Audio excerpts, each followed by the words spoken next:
Hey guys, it's Jacob with TCG Time Capsule, and this is it, the big one. Some of you have been following the progress of this video for weeks on our Discord, and you know just how much time and effort has been put into this one by myself and the rest of the TCG Buzz crew. Shoutouts to Dalton and Speed Robo for their consulting on the script, my girlfriend Megan for some very spicy memes, Brody for dealing with my terrible grammar, and to our editor Micaiah for dealing with all my last minute changes and insisting she squeeze in just one more meme. Say hi, Micaiah. This video was inspired by a late night realization I had. I've been passionate about preserving the quickly disappearing history of trading card games for a long time. Hence why TCG Time Capsule exists in the first place. But I realized something big was missing. I've referenced different eras and events in card game history, but I've never made a definitive list of all the going-ons for all card games in the now approaching 4 decades of their history. I then went on a hunt to see if anyone has ever made an actual timeline of the TCG industry. And no, they really haven't. Sources for anything related to card games can be quite hard to find. And those I did find were either incredibly narrow, like just focusing on the history of one game, mostly Magic, or they were very unreliable and had a lot of missing info. I've spent more time researching for this project than any other project I've ever worked on. I scoured old web forums, I looked through every remotely helpful Wikipedia source, I paid for access to market research, I read books for you. I hope you guys appreciate just how many hours went into researching card games that I could have spent actually playing card games. I did find one timeline of sorts that tried to list out the eras of card games, but I found it lacking in quality. Not only does it argue that the past 14 years of gaming all constitute one single era, but it also lists Avatar: The Last Airbender as an anime, so I don't think we can trust it. It's such a shame there is so little out there about the history of one of the most interesting and creative art forms there is. Creating a card game is really hard work, and I hate to think of the people who worked hard making one only for it to be completely forgotten. That said, if you like what I'm doing here and want to support me as I continue documenting card game history, here's a link to our Patreon. Oh, and before we get into it, as a side note, I use the phrase trading card games to represent the entire industry. Some of you will be more comfortable with the term collectible card games, or CCG. Generally, the terms are interchangeable, but CCG was more often used in the early day of card games, and TCG has become more common as time has progressed. We'll be going over all 4 decades of trading card goodness and splitting them into different eras chronologically. We are going to start with the creation of the first TCG, Magic the Gathering, brushing past the history of cigar cards, sports cards, and collectible cards, or this would be a 2-hour video. Also, it's been argued that Top Trumps is the actual first trading card game, and that is a totally valid argument, but that is a debate for a whole nother time. Also, I'm primarily focusing on the North American card market because 1, it has the most clear-cut eras, 2, it's where trading card games started, and 3, that's where I live, so deal with it. Oh, and one more note before we get into it. You'll notice that the years stated for each era will bleed into others. As humans, we tend to want to give things distinct cutoff points, but the real world is rarely so black and white that several years on this list will fall into multiple eras as one era transitions to another. Let's go. Our first era is the easiest to pin down because at the start, the industry was literally just Magic the Gathering. As the first real collectible game, there were plenty of elements to early Magic that are hilariously archaic in hindsight. But that chaotic mess was something beautiful. A lot of elements of card games we take for granted wouldn't be added to Magic until it was already established for a couple of years, like set symbols, publicized card rarities, limits to how many of each card you can have in your deck, and so much more. Magic was created by Dr. Richard C. Garfield, PhD, a professor of mathematics at Whitman College in Walla Walla, Washington. Things will be very simplified here, since I'd like to do a full video on Richard Garfield's life in the future, but TLDR. Richard Garfield is a genius, and he is completely deserving of the godlike treatment displayed on his Magic the Gathering card. The man's truly something special. Garfield created Magic with friends as a sort of funding scheme to fund the development of more expensive tabletop games. Magic, originally called Mana Clash, was designed to be cheap to produce, requiring just a deck of cards to play and nothing else. The game was then picked up by Garfield's friends at a budding company, Wizards of the Coast, and would become far more successful than anyone involved could have possibly imagined. With Magic the Gathering proving to be a smash hit far beyond Wizards of the Coast's expectations, they looked to expand their offerings. This era would see WotC release several new games that would all come to be known as cult classics long after their discontinuation, like Jihad and Netrunner. At the same time, you had a lot of other companies throw their hats into the ring. Many of these companies came from the pen and paper world, like TSR, the creators of Dungeons & Dragons, and Steve Jackson Games. If I had to use one word to describe this era, it would be dark. Most of your new games would take the Tolkien-inspired aesthetic of early Magic and take it to darker places. The most common themes in card games were gothic horror, conspiracy, and violence. This really reflects the demographics of card game players at the time, who were almost entirely male nerds in their 20s to 30s, in which many players came from Dungeons & Dragons, looking for something casual to play after an intense session fighting, say, a Terraskew. This is also reflected in the places you would find card games for sale. Primarily, card games were sold in comic book stores, hobby shops, and mail order through magazines. The past few years saw crazy growth for the still really new CCG market. That changes here. First, we have to look at Magic, since it still represented the majority of the card game industry on its own. Magic had consistently seen a decline in sales since late 1994 due to some pretty lackluster sets like Fallen Empires and Homelands, which is generally considered the worst Magic set of all time. When the sets were good, like the Urza's trilogy, they had the opposite problem, being so broken that the game was completely warped around them, causing some tension with players. All this would lead Magic into a sort of dark age. Sales would drop, sure, but more importantly, Magic's relevance and influence would be at an all-time low, and would take several years for Magic to recover. While Magic was in an interesting place, Wizards of the Coast in general was doing very well. Their newer titles like Netrunner continued to be strong, and they would release a ton of new card games during this era, including the first ever cross-IP system. By this point, WotC essentially had a monopoly on the card game industry. Many of your companies who had got into the last era had already shut their doors. And a good 70 to 80% of all new card games in this era were published by Wizards of the Coast. They also used their newfound fortune to buy everything in sight. They went out and bought TSR, the publishers of Dungeons & Dragons, which also gave them full control of Gen Con. Then they bought Five Rings Publishing Group. You may know them for Legends of the Five Rings. They then went on to buy Andon Limited, which would give them access to Origin, Gen Con's primary competition.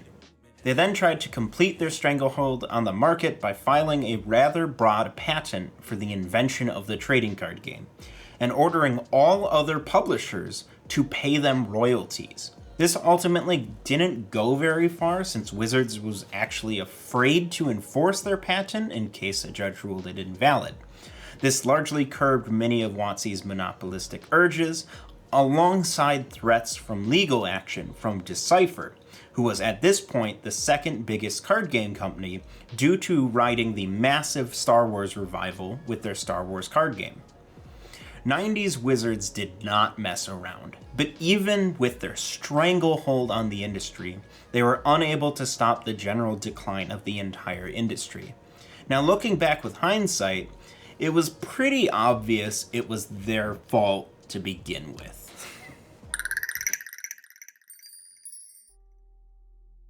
After several years of decline for the industry, it received a real shot of adrenaline thanks to the release of the Pokémon trading card game.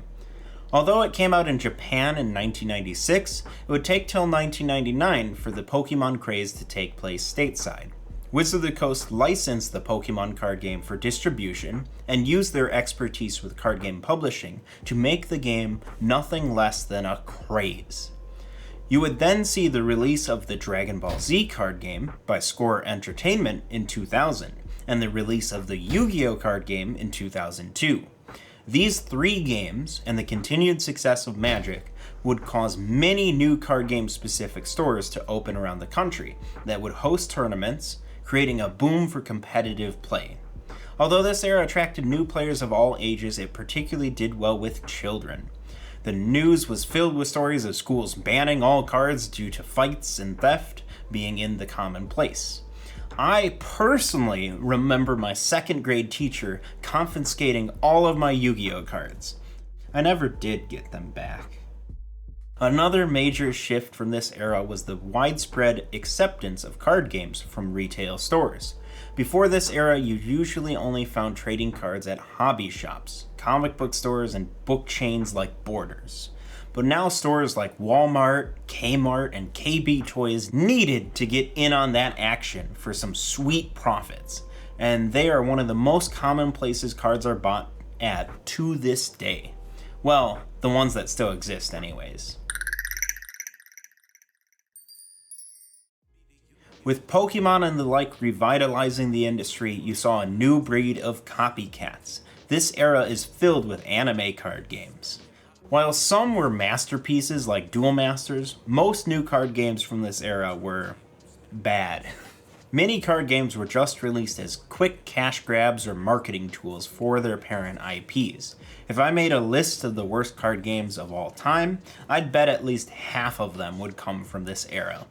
The majority of games would be released with a big marketing push to get those impulsive kid sales, and then would be dead within under a year. I've previously compared this era to the US video game crash of 1983, and I absolutely stand by that.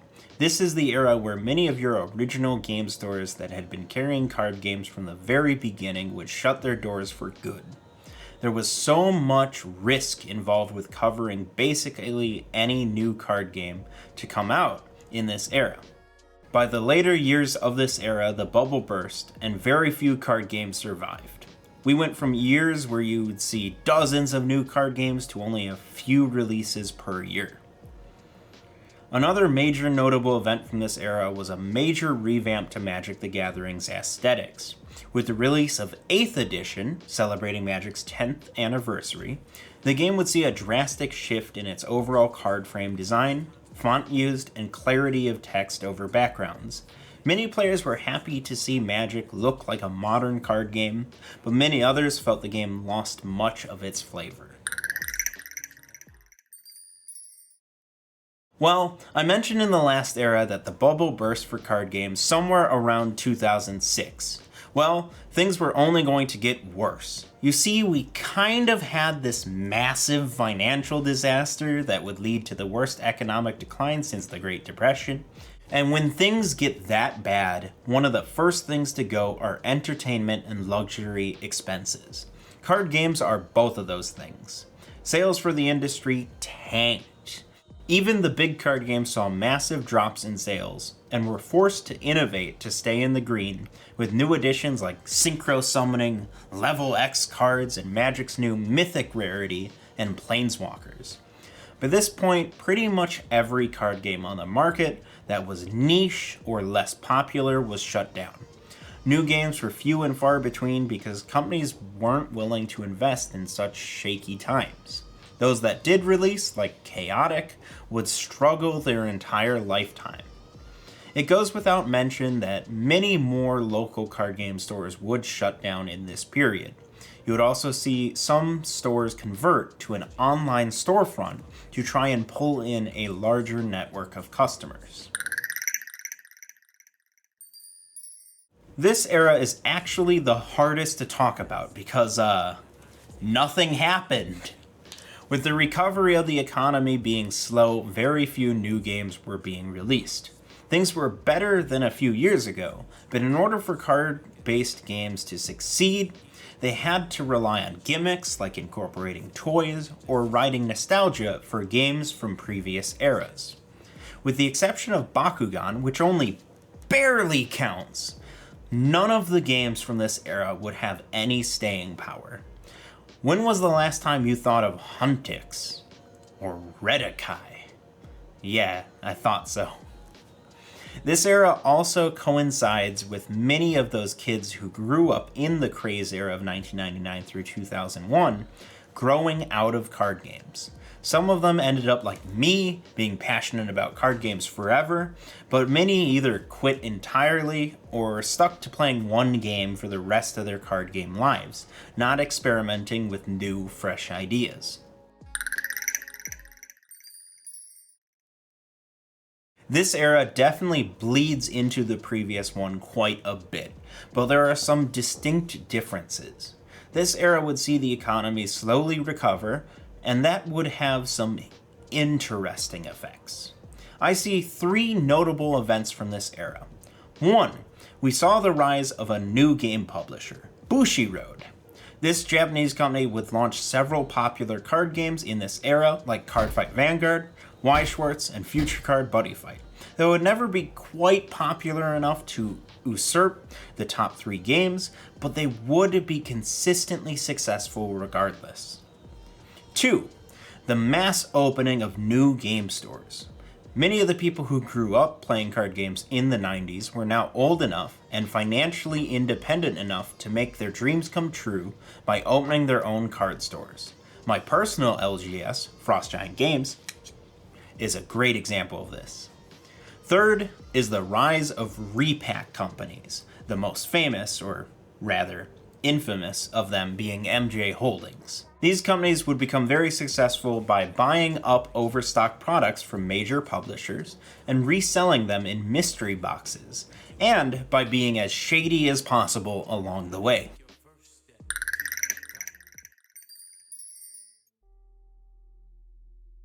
This era is all about the rise of digital card games, which is why it completely overlaps with the other 2 eras. This era definitely starts with the release of Hearthstone, Blizzard's digital card game that would top Twitch charts for years, and that's another thing. This era is where you really see the rise of influencers for card games on Twitch and YouTube. This is also the era that TCG Buzz was started in, not that we're particularly influential. Hearthstone would directly lead to many other successful digital card games like Gwent, Artifact, and Magic Arena. Digital clients for card games had been tried for a long time before this era, but this is where they became mainstream.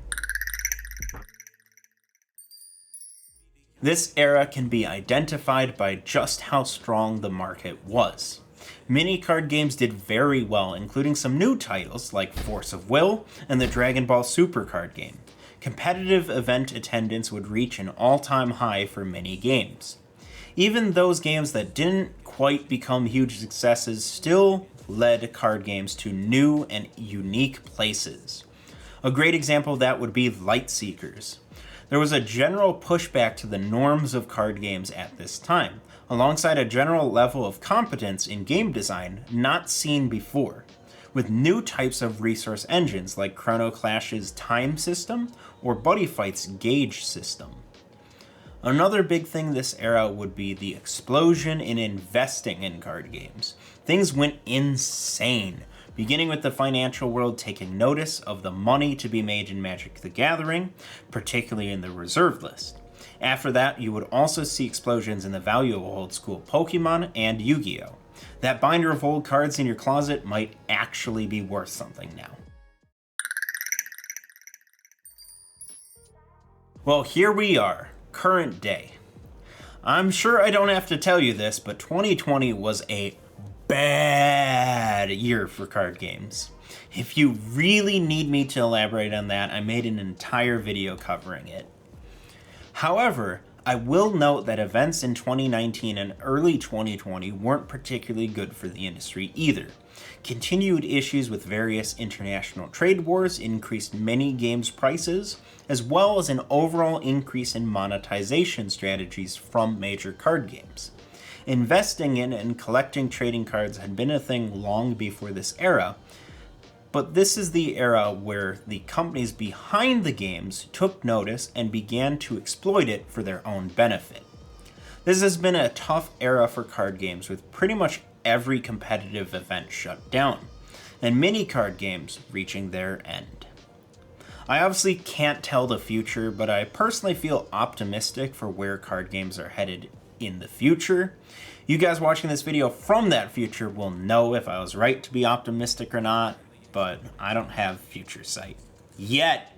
That's all right for you guys in this interesting video. It's a little different for the typical TCG Time Capsule format. Don't worry, we're going to be going back to reviewing specific dead card games soon.